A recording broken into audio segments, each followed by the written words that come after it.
One of the interesting stories has been a company has asked someone I know to do one of these assessments before Mm. their interview. And they go into this assessment, they go into a room, and they were told to go on a computer. And basically, what had happened is they asked this person to do specific activities on Excel in terms of data analysis to see their technical abilities on site, right? So again, maybe this person wasn't as prepared as they would have liked to be, but Mm. it was a tough one, right? So I think it just goes to show if the job is asking to be proficient with Excel or SAS or any sort of data analysis software, please Yeah. make sure you prepare for that, because if they put you on the spot and ask you specific questions or even basic questions to show that you actually know it and they give you a test, it's going to look very bad Yeah. if you don't know what's going on. You're listening to the Public Health Insight Podcast, your go to space for all things public health and global health, from the Sustainable Development Goals to the social determinants of health, as well as interesting dialogues about the diverse career opportunities that exist in these fields. Remember to subscribe to the podcast and leave us a rating on Apple Podcasts and Spotify so other people like you can benefit from our content.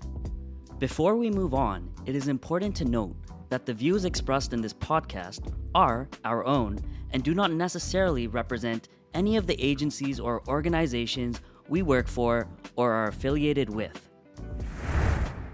My name is Gordon, your host for this episode, along with my fellow co-pilot, LaShawn Benedict. In this episode of the Public Health Insight Podcast, we're doing things a little bit differently. We're going to talk about never heard before interview stories that we've been directly involved with, either ourselves on the interview side of things or us as the candidates being interviewed. So we're going to pull back the curtain for the people, LaShawn, share some things that we've experienced that probably are borderline embarrassing and cringeworthy, and some of the moments where, whether it's ourselves or other candidates, things that they did really well thinking outside of the box and making them stand out. What do you say? Excited about this? Let's go. I'm ready. You nervous? I'm ready. You got some good stories, LaShawn? We'll see what we got in the bag.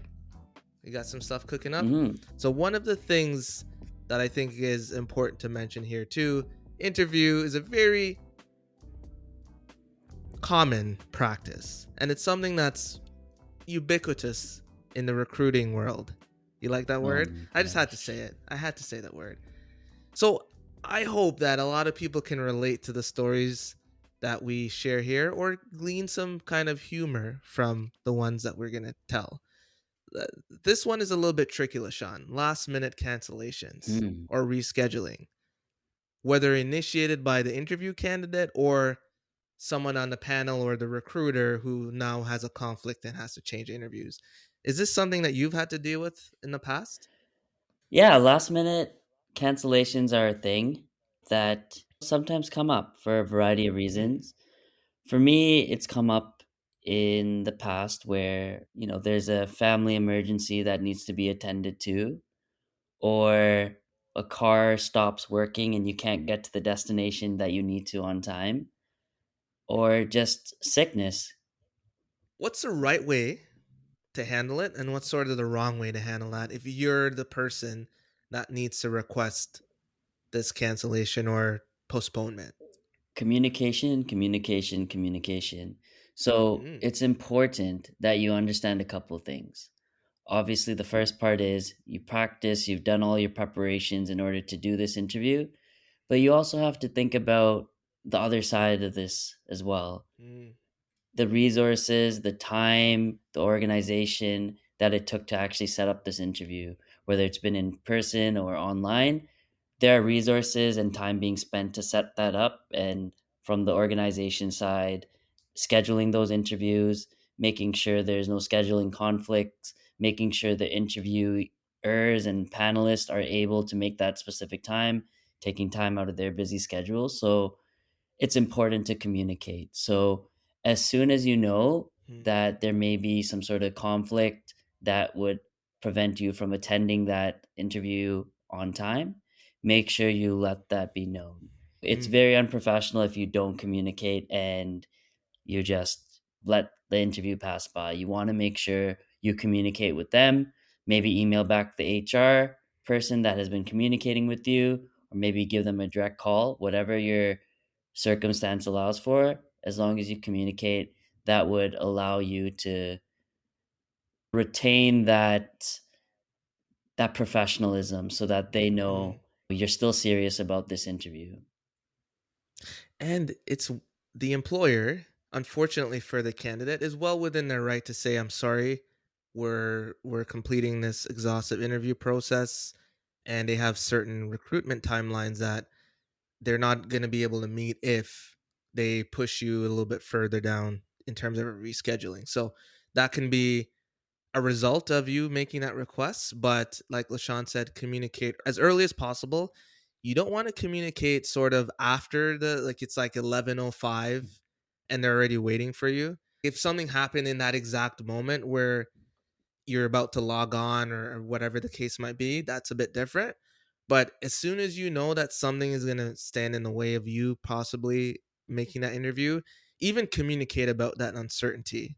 I think that's a good way to approach it and understand that, yeah, there's other candidates, like LaShawn said too, who, if they delay your interview by a week or two, that's delaying potentially the other candidates that were.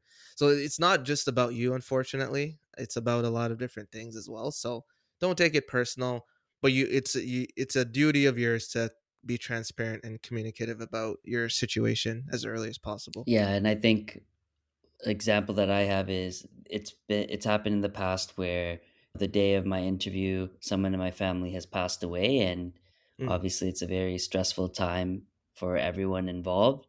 So you want to make sure that, like Gordon said, maybe in the moment it's not appropriate to send out emails or do communications, Mm. but as soon as you get a chance, make sure you communicate. So that's what I did. And in that case, we were able to reschedule the interview for a later date.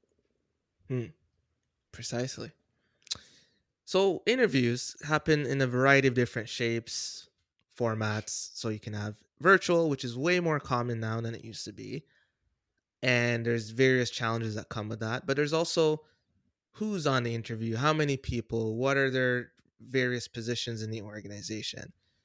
So, what are our thoughts on panel interviews, and do we have any interesting stories about how you maybe navigated a tough panel, or maybe where you found a panel to be even more beneficial in pulling the best out of you?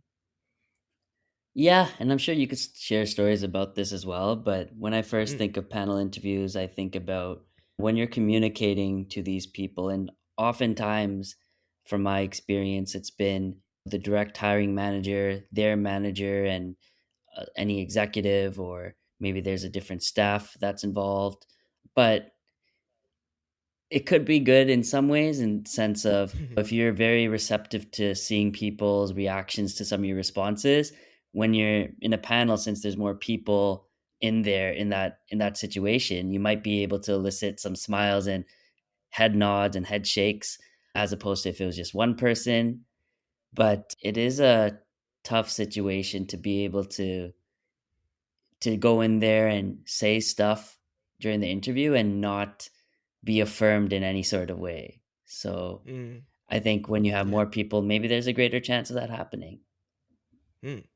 If you take it a step back, though, from my experience, I feel like most of the time, if not all the time, there is an email sent where you're told who will be on the panel. Hmm.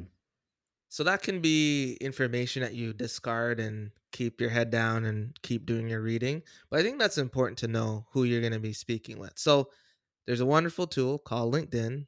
Maybe look them up. How long have they been with the organization? What work they're specifically involved with in that organization? And then sometimes you have to play to the crowd. Is there something as part of your preparation that links to their work that you can reference to show them that you did an extra degree of research Hmm. ahead of time? Those are some of the things that we think about whenever we're doing interviews. And that's something I would encourage everyone to do. And you're able to know what you're going to get into, and if there's specific questions that you can formulate for each person at the end, having that context before you go into the interview, that's where that connection is very helpful.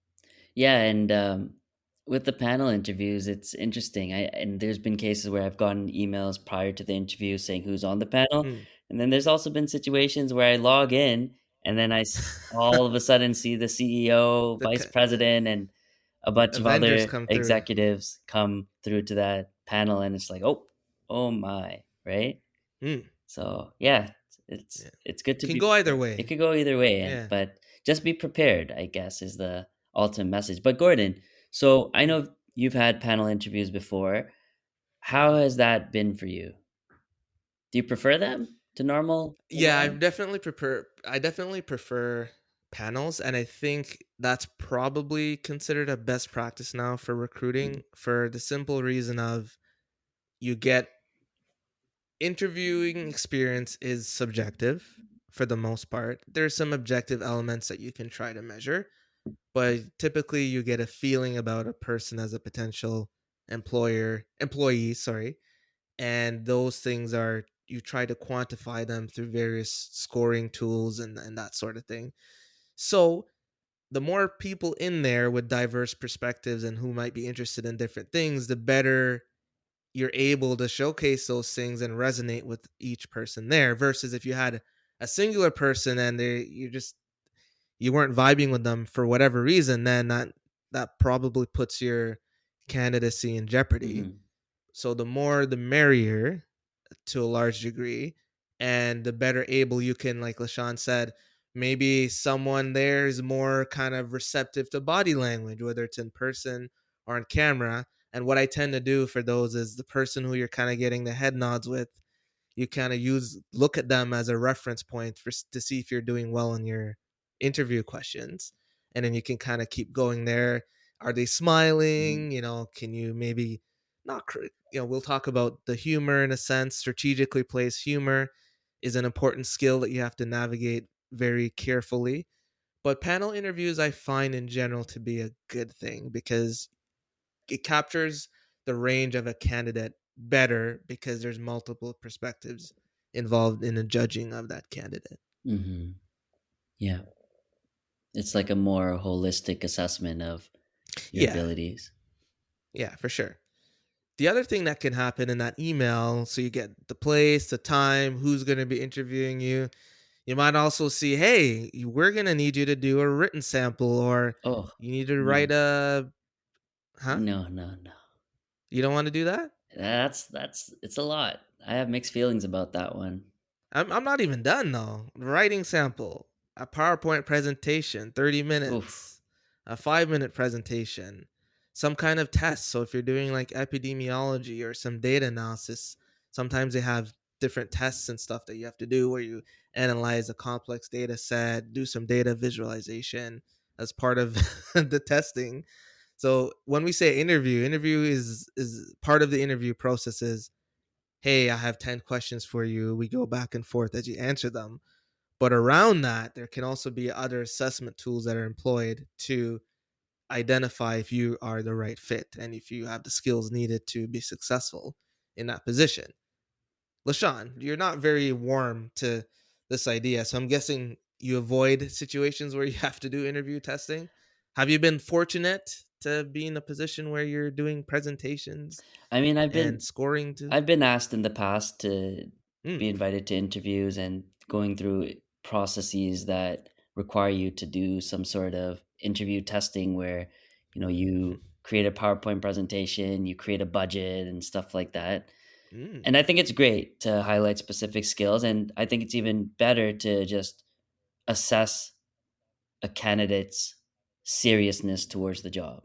Like, you could weed Mm. out a lot of people who are not serious, but at the same time, we have to realize that these things take a lot of time, a lot of free Right. time, right? So you're working on Right. a presentation, a policy brief, all these things takes hours, could take a couple days, and you're not getting compensated for that, right? And the Mm. burden of That's already true. practicing for the interview just it places a lot of pressure on candidates, which could be a good or bad thing depending on what the employee wants to do, right? So it's not that I'm completely against them. It's just I wish there was some sort of way to compensate people who are doing this, because at the end of the day, these jobs may not even have posted their salary ranges or expectations. So you might be doing this for a Yeah, job right. that at the end of the day doesn't even make financial sense for you. So I think if you paired this Right. with more transparent measures, I would be more okay with it. Right, right. Can you imagine though if you do one of these and you're way below you finish a process and it's way below what your salary expectation Oh. was? I mean, there's tools out there you can use to try to get this information ahead of time, but sometimes it's difficult. And then sometimes there's certain positions in the market where an organization will just pay way below market value. So even though you're expecting market value, you might not get that. And that can be a very frustrating thing. And here's why it's problematic for the employer, LaShawn. I think everybody has a network, they know people. They'll get asked, "Hey, I'm going to interview for so and so." Like, "Hey, did you know that they have all these hectic tests and stuff?" And that can actually turn off really good candidates from hearing from the inner circle about how different organizations recruit. Mhm. That can be a deterrent for people being referred to apply to those positions. So, something to keep in mind. And then something to keep in mind if you're going to be doing one of these interviews is how much time can you commit to this? Right. Are you going to feel very deflated and sad if you go through all of this and still not get the offer? So it's a balancing act for sure. Yeah. Do you have any experience with it, Gordon? Yeah, I've been lucky to probably do additional testing and assessment for everything I've ever applied for, probably. Oh, wow. Yeah. There's usually So something. do So you I've find it done. useful? So here's the thing. It's annoying. I'm not gonna lie, it's annoying. It's a lot of extra work, but it allows me to showcase my strengths. So presentations is one thing that I'm commonly thrown into in terms of like obviously my job, but also if I'm ever interviewing.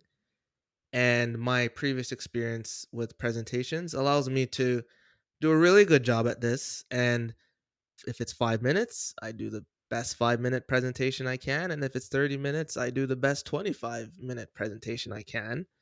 And I'm able to use my skills in that area to stand out. But it does require a lot of investment in terms of energy and time. Mhm. And I've done those before, and I've done presentations. For the most part, they've gone really well, where I try to assess the reaction from the panel, see the nodding. When someone all of a sudden grabs their pen and looks down and make a note, I make a mental note in my head. Oh, so and so might ask me about slide number Mm. 10, Yep. right? Things like that you can use that for. And then there's sometimes I'm finished and then there's no questions. And you could take that in different ways. Either it was terrible and I don't even know where to start with you, or honestly, this was very clear and I really don't have anything to ask, which I think my experience has been the latter. Mhm. So it's a good opportunity to showcase your presentation skills if that's the tool that's they're using to assess that. Has there ever been a situation where you've been asked to do one of these assessments and you had no idea, what to do, or you struggled a bit? Yeah, it's tough because oftentimes, and I'll give you the presentations are a little bit more. You have a little bit more leeway to kind of make what you want out of it. They'll give you a topic, for example, obesity from a public health perspective, and you can kind of Mhm. determine how you want to approach that. The key thing here first is who's your target audience. So I typically would ask that. They'll say, "Hey, you're presenting on this." So I'm like, "Hey, how should I tailor the presentation? Am I speaking? Obviously, you're speaking to public health professionals, Mm. but is that how they want you to tailor it? Where the people who are in the audience have some baseline knowledge already? Right. Do they want it to be way more layperson?" And that's kind of the only follow up question I typically ask. Right. And then I kind of get right into it. The most challenging one I've ever done is where I had to do a presentation and a briefing note with very specific questions about risk mitigation, all kinds of crazy stuff. And that was tough because and I was limited to 1 or 2 pages or something like Mm, that. So what's the most important information to include? So the struggle was kind of knowing what was the most high value information. How should I package this? How can I be clear and concise about something so expansive? It's a very challenging thing. So takes a lot of time. I remember for that interview, I stayed up till maybe 5 a.m. in the morning mhm, and then did the interview at 9 or something like that. yeah. So it's not good. It's not good from a time perspective, but I use it as an opportunity to stand out amongst the other candidates who also probably don't enjoy doing it too, as well. Yeah. I've heard a lot of stories about this, and one of the interesting stories has been a company has asked someone I know to do one of these assessments before Mm. their interview, and they go into this assessment, they go into a room, and they were told to go on a computer.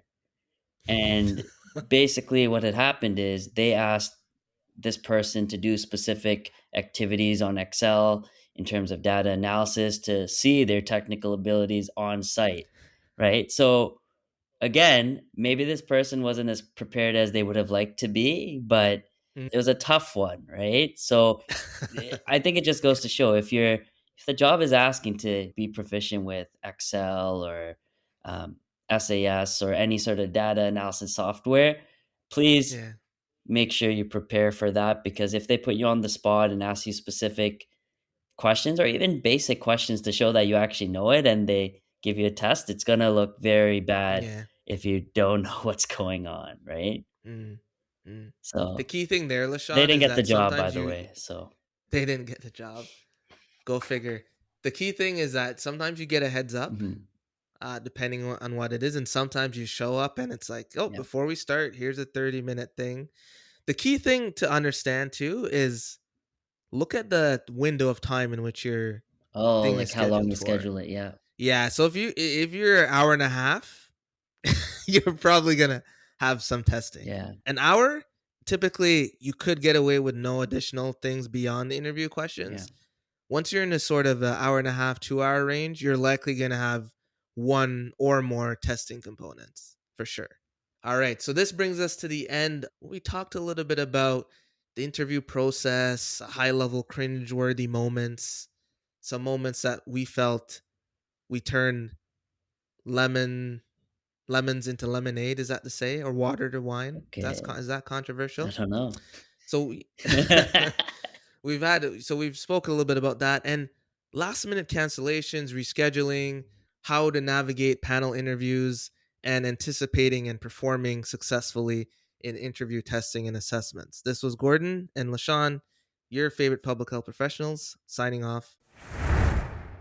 Thank you for listening to the Public Health Insight Podcast, your go-to space for informative conversations, inspiring community action. If you enjoy our podcast, be sure to subscribe and leave us a rating on Apple Podcasts or Spotify. See you in the next one.